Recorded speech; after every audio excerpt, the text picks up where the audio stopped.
শেখ হাসিনার বিরুদ্ধে মামলা করলেন যুবলীগ কর্মী। কি রহস্যজনক কথা বা অদ্ভুতজনক একটা মামলা। নিজ কর্মী তার নেত্রীর নামে মামলা করলেন।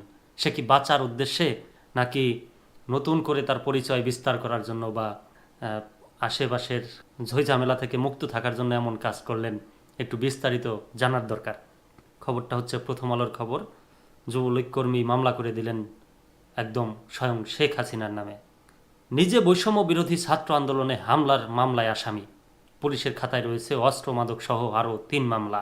তার নাম কফিল উদ্দিন। কেন্দ্রীয় যুবলীগের সাবেক উপ অর্থ বিষয়ক সম্পাদক হেলাল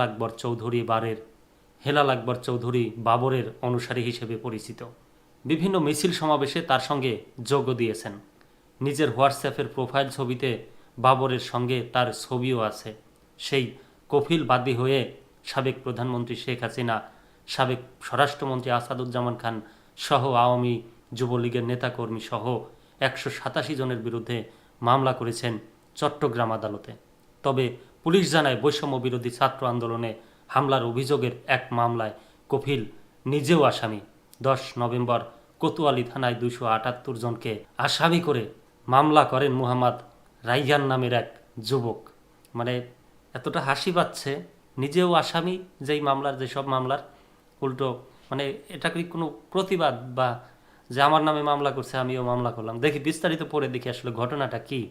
গত সোমবার চট্টগ্রাম মেট্রোপলিটন ম্যাজিস্ট্রেট জুয়েল দেবের আদালতে বৈষম্য বিরোধী ছাত্র আন্দোলনে হামলার শিকার হয়েছেন দাবি করে মামলা করেন কফিল উদ্দিন। আদালত পুলিশ ব্যুরো অব ইনভেস্টিগেশন তদন্তের নির্দেশ দিয়েছেন। যুবলীগের কর্মী হয়ে শেখ হাসিনা সহ আওয়ামী লীগের নেতাকর্মীদের বিরুদ্ধে তার মামলার বিষয়টি এখন সবার মুখে মুখে। তবে কফিল উদ্দিন আজ প্রথম আলোকে বলেন, তিনি ফ্যাসিস্ট আওয়ামী লীগের সরকারের অত্যাচারের প্রতিবাদ করেছেন, ছাত্র জনতার দেশ স্বাধীন করেছেন। তিনি নিজে আন্দোলনে অংশ নিয়েছেন, কোনো সুবিধার জন্য মামলা করেননি। এই তো ঘটনা। আরও আছে, আর পড়লাম না। অনেকটাই ক্লিয়ার যে আসলে তিনি হামলার শিকার হয়েছেন এবং ছাত্র জনতার এই অভ্যুত্থানকে স্বাগত, বা ছাত্র জনতার আন্দোলনের পক্ষে থেকে শেখ হাসিনা বা তার দলের নেতাকর্মীদের নামে মামলা করেছেন, এবং সারা দেশে সবার মুখে মুখে আলোচনার বিষয় হয়ে দাঁড়িয়েছে যে কেন্দ্রীয় যুবলীগ কর্মী কিভাবে মামলা করে।